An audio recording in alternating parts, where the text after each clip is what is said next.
সারাদিন বাসায় বসে থাকতে থাকতে বোর হয়ে গিয়েছি। তাই হাজবেন্ডের কাছে আমি আর আমার বাচ্চা মিলে বায়না করলাম, চলো না একটু বাহির থেকে ঘুরে আসি, বাহিরের বাতাসটা একটু উপভোগ করে আসি। মনটা বড্ড টায়ার্ড, ভীষণ বাহিরে যেতে ইচ্ছে করছে। তাই হাজবেন্ড আমার আর আমার বাচ্চার অনুরোধটা ফেলতে না পেরে আমাদেরকে নিয়ে চলে গেল বাহিরে। তো হ্যালো এভরিওয়ান, আসসালামু আলাইকুম। কেমন আছেন সবাই? আশা করি সবাই আলহামদুলিল্লাহ ভালো আছেন।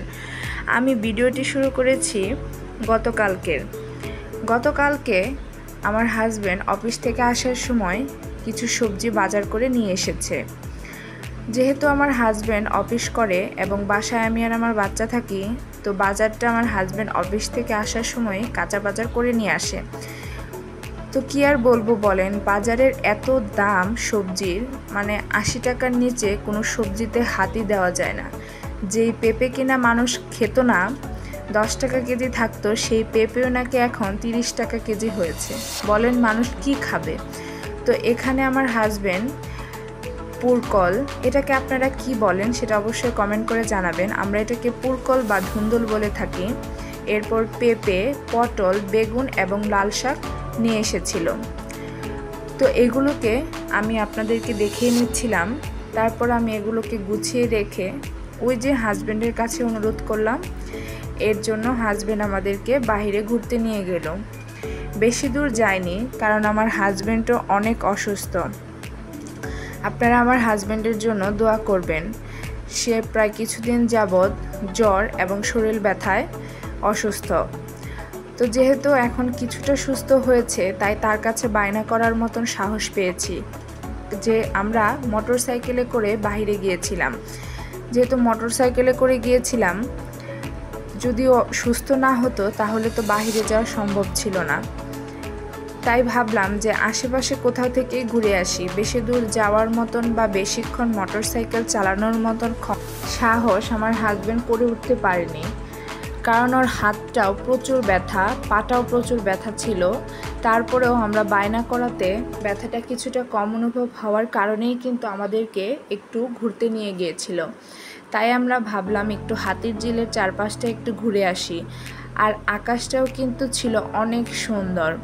বাজার গোছাতে আমাদের একটু দেরি হয়ে গিয়েছিল, এর জন্য একটু অন্ধকার হয়ে গিয়েছিল এবং আকাশে কি সুন্দর মেঘ জমে গিয়েছিল। তখন ভেবেছিলাম হাতিরঝিলের ভিউটা খুব সুন্দরভাবে উপভোগ করতে পারবো। এই যে ব্রিজটা, এই ব্রিজটাতে এখন দেখতে পাচ্ছেন কত সুন্দর লাগছে। যদি এরকম মেঘ না হয়ে যেত তাহলে কিন্তু এটা আবার অন্যরকম সুন্দর লাগতো। আর ঢাকা শহর মানেই হচ্ছে জ্যাম ছাড়া তো ঢাকা শহরে থাকাই যাবে না বলেন।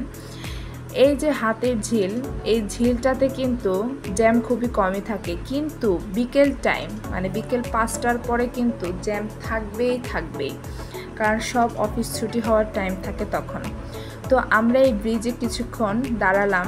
এই তো পানি দেখছি আমি, আমার হাজবেন্ড এবং আমার বাচ্চাকে আমার হাজবেন্ড এখানে বসিয়ে দিয়ে সে তার বাচ্চাকে দেখাচ্ছে, বাচ্চার সাথে কথা বলছে। দেখছেন আমার বাচ্চাটাও কিন্তু অনেক খুশি, সেও কিন্তু বাইরে গেলে অনেক খুশি হয়। আর বাবা অসুস্থ থাকার কারণে কিন্তু সেও বাইরে যেতে পারেনি। দেখেন কতটা খুশি সে, তাকে দেখলেই কিন্তু বোঝা যাচ্ছে যে সে কত এক্সাইটেড বাইরে আসার কারণে। তো আমিও অনেক খুশি, অনেক দিন পর আমরা বাইরে এসেছি। আমার হাজবেন্ড সুস্থ থাকলে আমাদের মন চাইলেই আমরা যেখানে খুশি চলে যাই। বিশেষ করে ফ্রাইডেতে তো আমরা বাসায়ই থাকি না, সকালে নাস্তা করে বের হই, সন্ধ্যার সময় বাসায় আসি, কেনাকাটা করি আর যাই করি না কেন ঘোরাফেরা করি। আমাদের শুক্রবার মানেই হচ্ছে ঘোরাফেরার দিন। তো কিছুক্ষণ ওখানে দাঁড়িয়ে থাকলাম। এরপর দেখলাম ভিউ দেখার পরে আজান দিয়ে দিল। পরে ভাবলাম যে আমরা এখন বাসায় চলে আসি, কারণ রাত হয়ে যাবে। আবার আমার হাজবেন্ড বলছিল তার ভালোও লাগছে না, তাই ভাবলাম চলেই আসি। দেখলাম তো বাহিরে গেলে মনটা ভালোই ফ্রেশ হয়ে যায়। এই যে বাহিরে গিয়েছিলাম, বাহিরের বাতাস উপভোগ করেছি, এরপর কিন্তু অনেক ভালো লেগেছে। কিন্তু বাহির থেকে এসেও কিন্তু আবার খারাপ লাগে। আমাদের বাসায় প্রচুর গরম লাগে। এত গরম লাগে যে কি বলবো, সন্ধ্যার পরে মানে রুমের ভিতরে থাকাই কষ্ট, এত খারাপ লাগে আমাদের বাসায়। তো বাহিরের পরিবেশ তো ছিল ঠান্ডা ঠান্ডা, মানে বাতাস ছিল এবং মেঘ হয়ে গিয়েছিল বলে অন্ধকারটাও তাড়াতাড়ি হয়ে গিয়েছে।